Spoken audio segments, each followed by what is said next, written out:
ተመልካቾቻችን ዶክተር ጸጋ ፈንታሁን የክኔሴት አባል ከሊኩድ ለተወሰኑ ቀናት በኡዝቤኪስታን ቆይታ በማድረግ በአውሮፓ የፓርላማ ተወካዮች ስብሰባ ላይ በመሳተፍ እስራኤልን የሚደግፉ ውሳኔዎች እንዲተላለፉ ከፍተኛ አስተዋጽኦ አድርጋለች። እንደዚሁም አቶ ሽሎሞ ሞላ የቀድሞ የክኔሴት አባል እና እንዲሁም ምክትል አፈ ጉባኤ መስመር ላይ ይገኛል። ፖለቲካ ዜናዊ ተንታኛችን። በመጀመሪያ እስቲ ዶክተር ጸጋ እንኳን ደህና መጣሽ፣ እንኳን ደህና ተመለሽ። አመሰግናለሁ ፋሲል። እንዲሁም ጤና ይስጥልኝ ላንተም ለአቶ ሽሎሞ ለህዝብ እስራኤል በሙሉ ጤና ይስጥልኝ። ዶክተር ጸጋ እንግዲህ አጠር ባለ ሁኔታ በሰፊው አጠር ባለ ሁኔታ መጀመሪያ ጤና ይስጥልኝ አቶ ሽሎሞ። ናስለና አቶ ፋሲል ጤና ይስጥልኝ ዶክተር ጸጋ እንዴት አዋላችሁ? ኦኬ በመጀመሪያ እስቲ አጠር ባለ ሁኔታ በሰፊው በዚህ ሳምንት መጨረሻ እንነጋገርበታለን። ኡዝቤኪስታን በተካሄደው የአውሮፓ የፓርላማ ስብሰባ ተሳታፊ ሆነች ነበር። እስራኤልን ላለማስነካት የተደረገው ጥረት ተሳክቶላቸዋል። አዎ ፋሲል፣ እዚህ ላይ የነበረው ጉባኤ የአውሮፓ አይደለም የመላው ዓለም ነው። የመላው ዓለም ይቅርታ። ኦኬ የመላው ዓለም ነው። 195 ሀገራት አሉ በዓለማችን ላይ። እነዚህ 195 ሀገራት የፓርላማ አባላቶችን ይልካሉ። ይሄ የፓርላማ ዓለም አቀፍ የፓርላማ ማህበር ነው እና በተለያዩ አርስቶች ላይ ውይይት ያደርጋል። ውይይት የሚካሄደው በ6 ወር አንድ ጊዜ ነው። ባለፈው 6 ወር ስዊዘርላንድ ውስጥ ጄኔቭ ነበር። ያሁኑ ደግሞ ኡዝቤኪስታን በተባለች ሀገር ወደ ኤዥያ አሲያ የቀድሞዋ ሶቪየት ህብረት ሪፐብሊክ ከነበሩት አንዷ ነች። እና በዋና ከተማዋ ታሽከንት በተባለችው ሀገር ነው የነበረ ጉባኤው እና ጉባኤው ለአንድ ሳምንት ነው። በጉባኤው ላይ ብዙ አርስቶች ለውይይት ይቀርባሉ።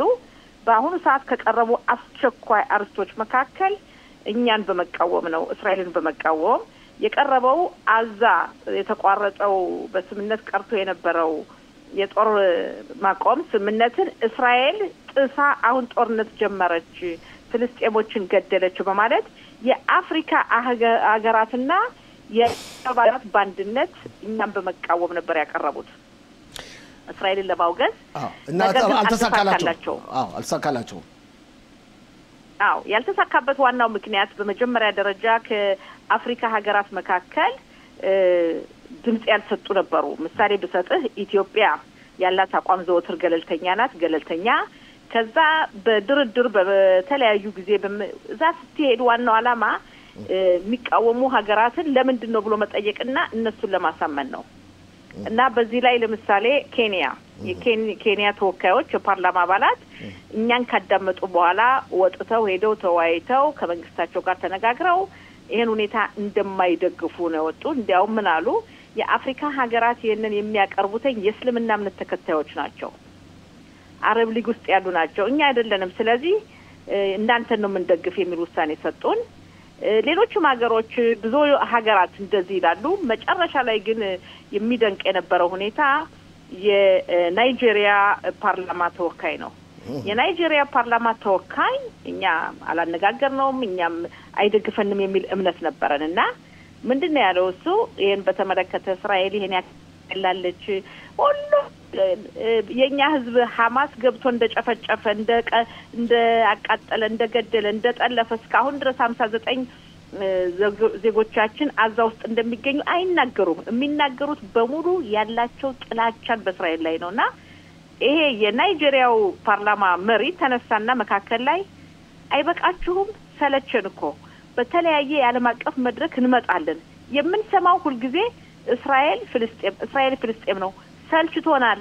እኔ በግሌ ራሴ አገሬም ሆነ ብዙ ሀገራት እናንተ ልንሰማ አንፈልግም፣ ሰልችቶናል።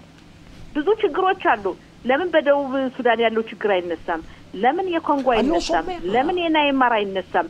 ለምን የሶሪያ አይነሳም? ሁል ጊዜ በተለያዩ ዓለም መድረኮች እስራኤል ፍልስጤም የምትሉት ከዛሬ ጀምሮ ሰልችታችሁናል፣ መስማት አንፈልግም ብሎ ንግግር አሰማ። መጨረሻ ላይ ድምጽ ሲሰጥ እኛን ደገፈ። ኦኬ እና እንዲህ አይነት ሀገራትም ነበሩና መጨረሻ ላይ በእውነትም እኛ ስንናገር ደግሞ አረቦች በሙሉ ግልብጥ ብለው አዳራሹን ለቀው ወጡ። እየተሳደቡ ይሳደባሉ፣ ስነ ስርዓት እንዳይኖር ያደርጋሉ፣ ነፍሰ ገዳይ የመሳሰለውን ይለፈልፋሉ። ታያለህ አዳራሽ ውስጥ ይወጣሉ በየቦታው ስንገናኝም አንዳንዶቹ ሰድቦሃል አንዳንዶቹ ይገላምጡሃል እኛም ደግሞ እንመልሳለን ዝም አንልም መጀመሪያ ለራሳችሁ ሀገር ተጨነቁ ህዝባችሁን እያስራባችሁ እዚህ ዓለም አቀፍ መድረክ መጣችሁ አትጩሁ ፍልስጤሞችን ነን ብትወዷቸው ኑሮ 3 ትውልድ በሙሉ በየሀገራችሁ እንደ ስደተኛ ታያቸው እንላለን ኦኬ ያ ማለት ግን ከብዙ ትግል በኋላ ጥረት በኋላ የእስራኤል አምላክ ይመስገን አሸነፍናቸው አልተሳካላቸውም ባለፈውም ጄኔቭ ውስጥም በተመሳሳይ ሁኔታ ከማህበሩ እስራኤልን ለማውጣት ተሞክሮም አልተሳካላቸውም የኛ ቡድን የሄደው የክነሴት ሊቀመንበር አፈጉባኤው አሚር ኦሃና ነው የመራው ብዙ ነበርነ ቋሚ ደግሞ የዚህ ማህበር አባላቶች እስራኤልን የምንወክል እኔና ዳኒ ሉዝነን የክነሴት አባል ከኦፖዚሽን ደግሞ ቭላድሚር ቤሊክ ነበር ባንድነት አገርን በተመለከተ በእውነት ጥሩ ስራ ነው የሰራነው ታግለናል ደክመናል ውጤቱ ተሳክቶልናል የፍልስጤም የሽብር ፈጣሪዎች ሁኔታ ባለማችን ላይ ሰው እየሰለቸው መጥቷል ኦኬ ይሄን ነው የተረዳሁት ዶክተር ጸጋይ ማስመልከት የፊታችን አርብ ሰፋ ባለ ሁኔታ ምን እንነጋገራለን ብዙ ምን እንወያይባቸው ጉዳዮች አሉ አሁን ወዳለው የወቅቱ ፖለቲካ ተጨባጭ ሁኔታ የህግ ሁኔታ እንመለስና እስቲ አቶ ሽሎሞ ይጀምርና ከዛ ወደ አንቺ መለሳለሁኝ አቶ ሽሎሞ ትላንት ከፍተኛው ፍርድ ቤት ጊዜያዊ ውሳኔ ነው ያስተላልፈው ማለትም ተታረቁ ተሸማገሉ የሚል ነው ግን የአገር ውስጥ የመረጃ ድርጅት ወይም የሻባክ አዛዥ ምንም እንኳን ካቢኔው በሙሉ ድምጽ ውሳኔ ቢያስተላልፍም ከስልጣን ሊያስወግደው አይችልም ብለዋል አጠር ባለ ሁኔታ ለውይይት ይኸውልህ አቶ ፋሲል ቅድሚያ በእውነት ዶክተር ጸጋ ላመሰግናት ፈልጋለሁ ላደረጋችሁት ለሰጣችሁ ዘገባ አገራችን በእውነት በውጭ ሀገር ያሉ የፓርላማ አባላቶች ሁሌም ቢሆንም በነገራችን ላይ ክነስት በነበርኩበት ጊዜ የዚህ ድርጅት አባል ነበርኩ በየዓለሙ አበስ ዞር ነበረ እነሱ አሁን ዶክተር ጸጋ እና ጓደኞቿ የሚያሳልፉትን በእኛም እንኳን በሰላም አይሰማሽም አልሰማኋችሁም አሁን ይሰማሻል አቶ ሽሎሞን አልሰማውም እሺ አቶ ሽሎሞ ለመናገር ሞክር ይሰማን አሁን ይሰማሻል አሁን አልሰማውም አይሰማም እሺ ያላችሁ ለማስተካከል እንሞክራለን ይሎሾማት እና እነሱ በእውነት ያደረጉት ጥረትና የሚያደርጉት በዓለም አቀፍ ደረጃ ሀገራችን ለማስከበርና የሀገራችን ጉዳይ እንደዚህ ውጤታማ ሲሆን ሁላችንም ቢሆን ደስ ይለናል ለጠየቀኝ ጥያቄ አቶ ፋሲል የሮኔን ባርን ጉዳይ ምናልባት እንደገና ይደውሉ አይሰማኝም እንደገና ለመደወል እንሞክራለን ቶማትናሴ ላሲጎታውት ፓፕ እሺ ባለፈው ሳምንት እንደተናገርኩት ያው መንግስት ውሳኔ ከወሰነ በኋላና ለጊዜው የወጣው ማገጃ ውጤቱ መጨረሻ ላይ ይሄም እንደሚሆን ነግሬያችሁ ነበር ምክንያቱም በህግን በተመለከተ የመንግስት ሮኔን ባርን የማባረር መብት አለው ይሄ የመብት ጥያቄ ሳይሆን ፕሮሲጀር መንገዱ አካሄዱ እና ከጀርባው ያለው ጥያቄ ምንድነው ይህ ሰውዬ መባረር ይችላል ወይስ መባረር የለበትም የሚለው ጥያቄ ነው ትላንትናም በደም ተከታትዬ ነበር የመንግስት ተወካይም ያው አቤቱታ አቅራቢዎችም ሁሉም ሲነጋገሩ ሰምቻቸዋለሁ እና እኔ እንደመሰለኝ ከሆነ አሁን መንግስትና በተለይ አቃቢ ህግዋም ያቀረበው ሐሳብ ሙሉ በሙሉ ተቀባይነት አግኝቷል ስለዚህ አሁን መንግስት ማድረግ ያለበት በዚህ 10 ቀናት ውስጥ እስከ ፋሲካ በኋላ እስከ ፋሲካ መጨረሻ ላይ ምናልባት ከፍተኛ ፍርድ ቤቱ ውሳኔ ከሚወስነውና ይሰው ያይባረርም ብሎ ከሚወስነው የአቃቢ ህግና የመንግስት የህግ አማካሪዎች በመወያየት የሆነ መንገድ መፈለግ አለበት ለምሳሌ ያህል አጠር ባለ ሁኔታ እሺ ለምሳሌ አንዱ ጥያቄ የተነሳው ይሄ ሰውዬ የጠቅላይ ሚኒስትር የቢንያሚን ኔታንያሁ የግል ታማኝ መሆን የለባቸው እሱም አንዱ ጥያቄ ሁለተኛው ጥያቄ ደግሞ ካታር ጌት የሚባለው ነው ከካታር ገንዘብ ሰጣ ከጠቅላይ ሚኒስትሩ ቢሮ የሚሰሩ ሰራተኞች ተጠርጣሪዎች የነሱን ጉዳይ አካል አብሮ እየመረመረ ስለሆነ ያን ጉዳይ ምርመራው እንዲቀጥልና የሆነ ውጤት ላይ እንዲደርስና ማንንም ሰው ጣልቃ እንዳይገባበት የሚለው እነዚህ ነገሮች ከተስተካከሉ እኔ እንደመስለኝ ከሆነ መጨረሻ ላይ ሮኔን ባርም ሊቀጥልበት አይችልም ምክንያቱም ላቆርጥህና ይሰማሻል አሁን አቶ ሽሎሞን አልሰማም አቶ ሽሎሞ አዎ እኔ ሰማታለሁ እሱ ይሰማሻል አንቺ መስማት አልቻልሽም እሺ ጥያቄውን ተመሳሳይ ጥያቄ ጠይቅሻለሁ እሱ ይዝጋና ግድ የለም ጠብቂ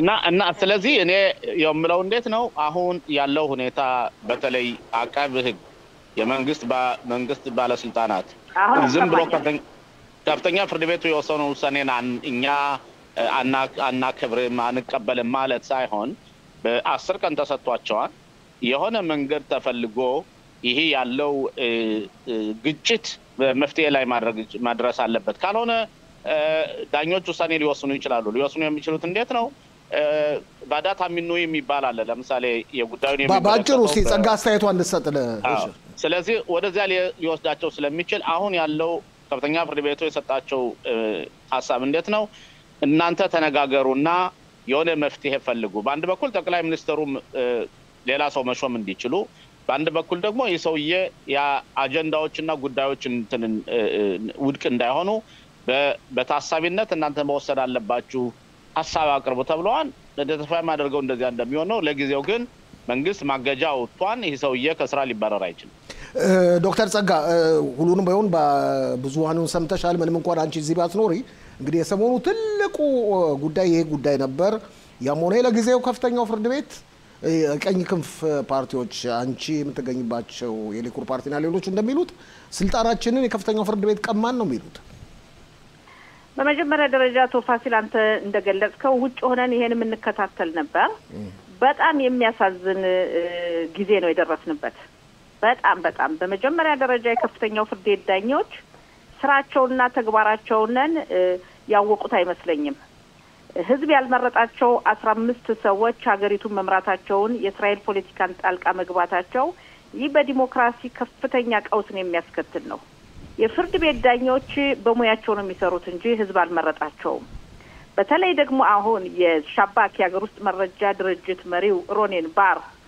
የሙያ ሰው ናቸው እንጂ ህዝብ የመረጣቸው አይደሉም በሙያቸው ሲያገለግሉ ግልጽ የሆነ ህግ አለ ይሄው ምንድነው የእስራኤል መንግስት የሻባክ የሀገር ውስጥ መረጃ ድርጅት ኃላፊው ያገልግሎት ዘመኑን ሳይጨርስም ከስራው ማሰናበት ይችላል የሚል ነው ሮኔን ባር ለደረሰብን ጥቅምት 7 ለደረሰብን እልቂት ባንደኝነት ተጠያቂ ናቸው ከ1200 በላይ ሰዎች የሞቱ የተጠለፉ ወታደሮቻችን የተዋጉት ጦርነት ለተነሳው ሁሉ ባንደኝነት የሚጠየቁ ሮኔን ባር ናቸው በሌላ ሀገር ቢሆን ኖሮ ሮኔን ባር በአሁኑ ሰዓት ለፍርድ ነበር የሚቀርቡት ያም ሆኖ ግን ይህ ሁኔታ ቀጥሎ ራሳቸውም በዚህ ጉዳይ የተከሰተውን ውድቀት አምነውበት ሮኔን ባር እየተናገሩ የእስራኤል መንግስት ለወራክ ጠቅላይ ሚኒስትሩ ሙሉ በሙሉ ሚኒስትሮች ሮኔን ባር ከስራ መልቀቅ አለባቸው ብለው እየተናገሩ ከፍተኛው ፍርድ ቤት በአሁኑ ሰዓት የወሰደው ውሳኔና ለጊዜው ያስተላለፈው የሚያሳዝን ዲሞክራሲን የሚጻረር ነው በቅርቡ የሁኔታ መፍትሄ ካልተገኘ ለሀገራችን አደገኛ ነው ህዝብ ያልመረጣቸው አምባገነን ሀብታም ከበርቴዎች ወይም ደግሞ በህዝቡ የተማሩ የተወሰኑ ቤተሰቦች ጓደኞች በጋብቻ ባመችቻ የተሳሰሩ በጣም የሚያሳዝን ውሳኔ ነው ከዚህ በተጨማሪ ፋሲል ከሁሉ ያሳዘነኝ እስራኤል ሀገር የቀድሞ ጄኔራሎች የቀድሞ የጸጥታ ጥበቃ ኃይል አባል የነበሩ የሻባክ ወይም ሀገር ውስጥ መረጃ ድርጅት መሪ ሆነው ያገለገሉ በትላንትናው ቀን በፍርድ ቤት መገኘታቸውና ከመገኘታቸው አልፎም በመጀመሪያው ወንበር እነሱ መቀመጣቸው ህዝቡ ከኋላ መቀመጡ በጣም የሚያሳዝን ዲሞክራሲን የሚጻረር ወደ አምባገነንነትና ወደ ወታደራዊ አገዛዝ መንግስት ግልበጣ የሚወስድ መስሎ ይታያልና የነበረው ሂደት በሙሉ ለሀገራችን ዲሞክራሲ አደገኛ ነው ህዝቡ ደግሞ ዝም ብሎ አያይም አሁን ድረስ ታቅቦ ያለው የቀኝ ክንፍ በዚህ የሚቀጥል አይመስለኝም እስከመቼ ድረስ ነው የሚለውና በጣም የሚያሳዝን ሂደት ነው ኦኬ ተብተኝ ቆይ አንዴ ይቅርታ ፋሲል እስበው በአሁኑ ሰዓት ከስልጣን መሰናበት የለባቸውም ሮኔን ባር ለ10 ቀን አንድ ቦታ ላይ ድረሱ ባሉበት መቀጠል አለባቸው የሚለው ጠቅላይ ሚኒስትሩ መንግስት ሚኒስትሮች ሙሉ በሙሉ አዲስ እንኳን አልቀረም መልቀቅ አለባቸው በደረሰባቸው ባሳዩት ውድቀት ራሳቸው ውድቀት ያደረሰን ሰው እንዴት ነው አብሮ የሚሰራው እንዴት ነው በዚህ ሰው ላይ እምነት የሚኖረን በጸጥታችን ጉዳይ በጣም ነው የሚያሳዝነው በእውነት እስራኤል የደረሰችበት የውስጥ ችግር የውጭ ችግር ተመልከት በውጭ ሲሰድቡን አሁን ኡዝቤኪስታን ቀደም የገለጽኩት ያን ተቋቁመን አሸንፈን መተናል እዚህ ውስጥ ያለው ነገር ግን በምን እንደሚፈታ አላውቅም ህዝቡ ዝም ብሎ መስጠት ያለበትም አይመስለኝም እሺ እንግዲህ አንድ ደቂቃ ተኩል አቶ ሽሎሞ ከዛም አንቺ ለማጠቃለያ ወደ አንቺ ጋር መለሳለሁ አንድ ደቂቃ ተኩል ጊዜያችን እየሄደ ነው አቶ ሽሎሞ መልሰኝ እኔ እንደመስለኝ ከሆነ በእውነት ዶክተር ጸጋይ ተናገራቻቸው በጣም ትክክል ነገሮች መስሎ አይታየኝም ምክንያቱም የዲሞክራሲ ሀገር ሲባል እያንዳንዱ ተቋም የራሱ አሰራር አለው የራሱ ሂደት አለው አሁን ግን አንተ ፍርድ ቤቱ አሁን ህዝቡ አሁን እነሱ ለምሳሌ ቀኝ ክንፎች የሚሉት እኮ ፍርድ ቤቱ ከመንግስት በላይ ሆነ እኮ ነው የሚሉት እሺ ቀጥል አይደለም እንደዛ አይደለም ፍርድ ቤቱ ይኸውልህ ፍርድ ቤቱ ሄዱበት እንጂ ፍርድ ቤቱ ወደ መንግስት ዶ ሮኔን ባር ለምን ታቁማላችሁ አላለም በዚች ሀገር የዲሞክራሲ ሂደት መሰረት የተጎዳ ሰው ወይ በተበደለ ሰው ወይም ደግሞ ለሀገሪቱ የዲሞክራሲ ሂደት የሚቆረቆር ሰው ከዚህም በተጨማሪ እንደውም የመንግስት አቃቢ ህግ ባይወዷትም እሷ ለምሳሌ ህግ ውጭ እንድትሰራው ጊዜ ይሄ መንግስት የሚፈልጋት ሴትዮ የራሳቸው ሴትዮ እሷንም ለማባረር ጥረት የሚያደርጉት ይሄ የአሰራር ትክክል አይደለም ብሎ ተናግሯል ስለዚህ አሁን የነ ዶክተር ጸጋ መንግስት መወሰን አለበት ወይ እነሱ የህግ የበላይነት እኛ የበላይነን ስለዚህ የህጉን እኛ አይገዛንም እኛ እንደፈለግን ማድረግ እንችላለን ብለው ይወስኑና ሀገራችን የዲክታተር አገርቶ ግን ተቋማቶች አሉ ለምሳሌ የፍርዱ ተቋም የራሱ አሰራር አለው የፓርላመንት ለምሳሌ ዶክተር ጸጋ የምትወክለው አሰራር አለው መንግስት አሰራር አለው አሁን ያለው እንዴት ነው የኮአሊሽኑ የጥምር መንግስቱ የክነሰት አባላትና መንግስት ለምሳሌ ካንዱ ሆኖ ነው የሚሰሩት ሁሉም አሁን ጸረ የተቋሙን የፍርድ ቤት ተቋሙን ነው እነሱ ያካሄዱ ያሉት ስለዚህ የፈለገ ቢሆን ሮኔን ባርም እንኳን ቢባረር ሌላ ምክንያት ያመጣሉ እንግዲህም ቢሆን አሁን ተይዞ ያለው ሂደት በእውነት በጣም አደገኛ ሂደት ነው ይሄ አንዱ ሁለተኛ ዶክተር ጸጋን እኔ ላስታውሳት የምፈልገው በእርግጥ ሮኔን ባር ኃላፊነት አለበት እሱ ብቻ ሳይሆን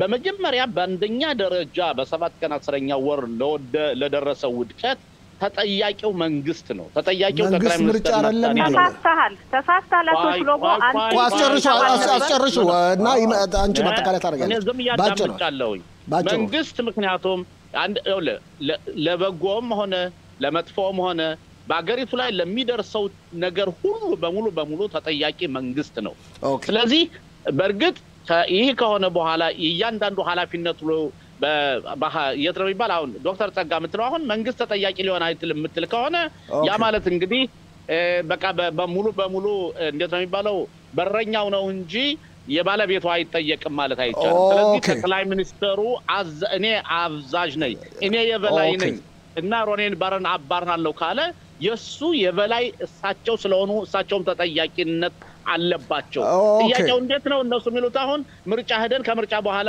ህዝብ ይወስን ነው ስለዚህ ይሄ ሊሆን ይችላል ግን በዲሞክራሲ ሀገር እንደዚህ አይነት መንግስት በ7 ቀን 10ኛ ወር ባጋጠመው ውድቀት አንድ ቀን ማያድር ነበር አቶ ሽሎሞ አዲስ መንገድ ነው ዘው መምጣት ቢገባቸው አቶ ሽሎሞ ጸጋ እሺ አቶ ሽሎሞን እንድታዳምጠኝ የምፈልገው እዚህ ላይ በመጀመሪያ ደረጃ ተፋፍተሃል ሙሉ በሙሉ መንግስት ሳይሆን የመጀመሪያው ተጠያቂ የጸጥታ ጥበቃ ኃይል አባላት ናቸው ሮኔን ባር የሀገር ውስጥ መረጃ ድርጅት ኃላፊው የጦር ኃይሎች ኤታማዦር ሹም እነዚህ የመጀመሪያው ተጠያቂ ናቸው በሙያቸው ሐማስ የት ላይ እንዳለ ማሳወቅ ያለባቸው ወጣት ሴቶች 6 ወር ቀደም ብለው ታጥፊታኒዎች የምንላቸው ከሩቅ የሚመለከቱ ሐማስ ልምምድ እያረገ ነው ሐማስ ወደ አጥራችን እየቀረበ ነው የሚለውን ማንኛውም ነገር ማቅረብ ግዴታው የጸጥታ ተመራጮቹ ወይም ደግሞ ባለሙያዎች ሮኔን ባር መንግስት አይጠይቅም ማለት የጦር ኃይሎች ኤታማዦር ሹም እነዚህ ናቸው አንደኛ ተጠያቂ በ50 ዓመት በፊት በ1973 ዓመተ ምህረት በተካሄደው ጦርነት በዮም ኪፑር ወይም በአስተሰሪው ቀን ጦርነት ውድቀት የታየበት የጸጥታ ጥበቃ ኃይል ስለሆነ ወዲያውኑ ኮሚቴ ተቋቁሞ በመርመራ ከስልጣን የተሰናበቱት እነሱ ናቸው የመንግስት ተመራጮች መንግስት ኃላፊነት የለውም አይደለም ቀንደኛ ተጠያቂዎች ግን ለዚህ እልቄት አንደኛው ሮኔን ባር ናቸው ሌላው የጦር ኃይሎች ኤታማዦር ሹም ስለለቀቁ አብቅቷል ሀሊባ የመረጃ ክፍሉም የመከላከያው ለቀዋል። ዋናው ተጠያቂ ሮኔን ባር ናቸው። ራሳቸው አምነውበታል። ሽሎሞ ሰውየው ያመኑበትን ህጉ የሚያመለክተውንን ራሳቸውንን አንተ ነፃ ማድረግ አትችልም። በሌላ በኩል አቶ ሽሎሞ ተጨርስ አቶ ሽሎሞ ልጨርስ። ሮኔን ባርን ማባረር የሚችለው መንግስት ነው። ይሄ በህግ የተቀመጠ ነው። መንግስትን በዚህ በደረሰው እልቂት ማባረር ከስልጣን የሚችለው በምርጫ ህዝቡ ነው። ይሄ ነገር አደበላልቀዋል። ያ አይደለም መንግስትን ነገ ምርጫ ሆኖ ነገ ምርጫ ቢሆንና ተበትኖ መንግስት ወይም ክነሴት ምርጫው ደርሶ በ2026 ዓመተ ምህረት በቅዱ ምርጫ ተካሂዶ ህዝቡ ካልመረጠው በሙሉ ፖለቲከኛ ያልተመረጠ አይገባም። ህዝቡ ከመረጠው ያገለግላል። የህዝብ ተመራጭና በሙያ የተመደበ አይደለም። ሌላው አጠቃላይ 10 ሰከንድ ሮኔን ባር የጦር ኃይሎች ኤታማዦር ሹም ሀሊቫ የአማን ጸጥታ የመከላከያ ኃላፊ ጉዳዩን ለጠቅላይ ሚኒስትሩና ለመከላከያ ሚኒስትር ለነበሩት ለዮአብ ጋላንት ደውለው እንኳን አላሳወቁም። ስለዚህ በሌላ ዲሞክራሲ ሀገር ቢሆን ኖሮ ሮኔን ባር ለፍርድ የሚቆሙ ናቸው።